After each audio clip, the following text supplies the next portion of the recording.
रामधारी सिंह दिनकर जी ने रश्मिरथी में कर्ण के जीवन चरित्र को बहुत ही बखूबी दर्शाया है। आज हम प्रस्तुत कर रहे हैं आपके समक्ष रश्मिरथी का प्रथम सर्ग। कौरव और पांडव छात्रावास से शास्त्रार्थ की शिक्षा ग्रहण करने के उपरांत जब महल आए, तब उनके रण कौशल का जनता के समक्ष प्रदर्शन करने के लिए एक सार्वजनिक आयोजन किया गया। आयोजन होता भी क्यों ना, आखिर गुरु द्रोण द्वारा शिक्षा हासिल की गई थी। अर्जुन अपनी कला का प्रदर्शन प्रारंभ करते हैं और गुरु द्रोण उनका बखान करने लगते हैं। अंततः यह तक कह देते हैं कि अर्जुन जैसा वीर दूसरा कोई इस धरा पर है ही नहीं। ये शब्द जैसे ही कर्ण के कानों में पड़ते हैं, कर्ण का खून खौल उठता है और वे जनता के बीच से अचानक सामने आते हैं। आखिर जलत पटल में छिपा किंतु रवि कब तक रह सकता है? युग की अवहेलना सोरमा कब तक सह सकता है? द्रोण के वचन सुनते ही कर्ण की उठी जवानी जाग, होठ पड़ी सबके समक्ष पौरुष की पहली आग।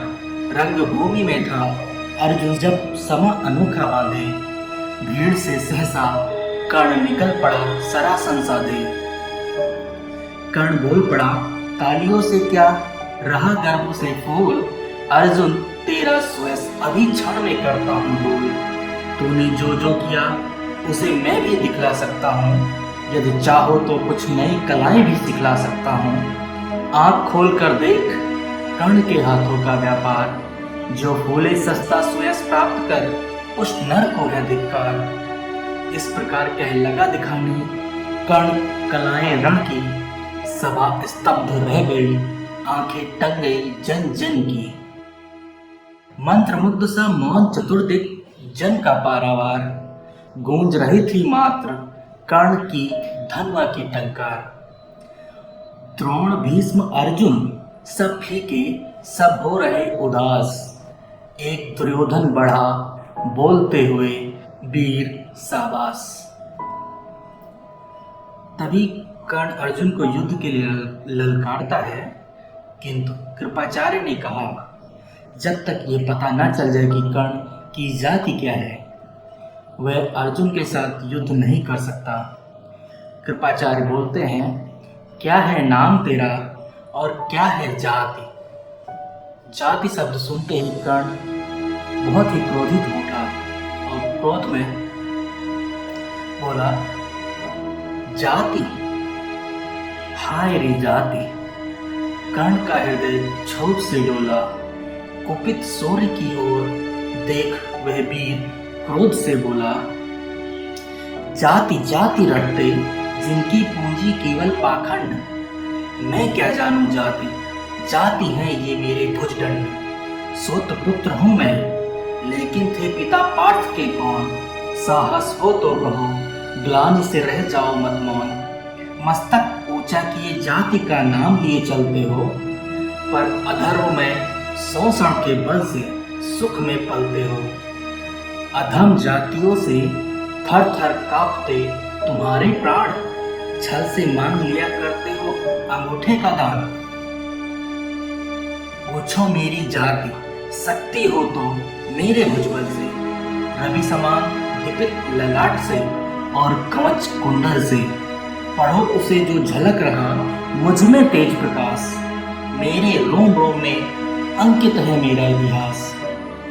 ये सब सुनकर कृपाचार्य बोल पड़े जाति न सही, परंतु एक राजा से युद्ध के लिए किसी राज्य का राजा होना आवश्यक है, उसके बिना युद्ध नहीं हो सकता।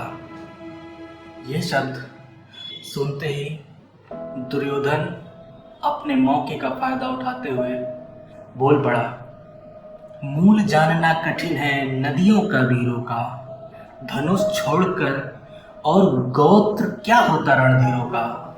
ये कहते हुए कर्ण के मस्तक पर अंगदेश का मुकुट रख देता है और कहता है बिना राज यदि नहीं वीरता का इसको अधिकार, तो मेरी यह खुली घोषणा सुने सकल संसार। अंग देश का मुकुट कर्ण के मस्तक पर धरता हूँ, एक राज्य इस महावीर के हित अर्पित करता हूँ। रखा कर्ण के सिर पर उसने अपना मुकुट उतार, गूंजा रंगभूमि में दुर्योधन का जय जयकार। कर्ण के मस्तक पर अंग देश का मुकुट भीम को आया नाराज, बोला सूत पुत्र किस तरह चला पाएगा कोई राज।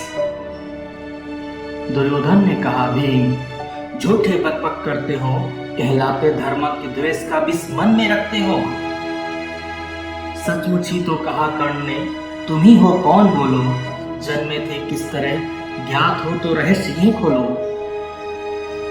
तभी बात काटते हुए कृपाचार्य बोल पड़े, होने को आई शाम, थके हुए हैं सभी, अब सबको चाहिए आराम। सब लोग अपने अपने कक्ष को जाने लगते हैं। द्रोण अर्जुन को लेकर सबसे अलग चलते हैं और अर्जुन से कहते हैं, जन्मे नहीं जगत में अर्जुन कोई प्रतिबल तेरा, टंगा रहा एक इसी पर ध्यान आज तक मेरा। एकलव्य से लिया अंगूठा, कड़ी नमक से आम, रखना चाहता हूँ निष्कंटक बेटा तेरी राह। मगर आज जो कुछ देखा उससे धीरज हिलता है, मुझे कर्ण में चरम वीरता का लक्षण मिलता है। बढ़ता गया अगर निष्कंटक ये उद्भट भट्ट बाल, अर्जुन तेरे लिए कभी ये हो सकता है काल। सोच रहा हूँ क्या उपाय मैं इसके साथ करूँगा, इस प्रचंडतम धूमकेतु का कैसे तेज हरूंगा। शिष्य बनाऊंगा ना कर्ण को, यह निश्चित है बात। रखना ध्यान विकट प्रतिभट का, पर तुम भी हेता। रखना ध्यान विकट प्रतिभट का, पर तुम भी हेता।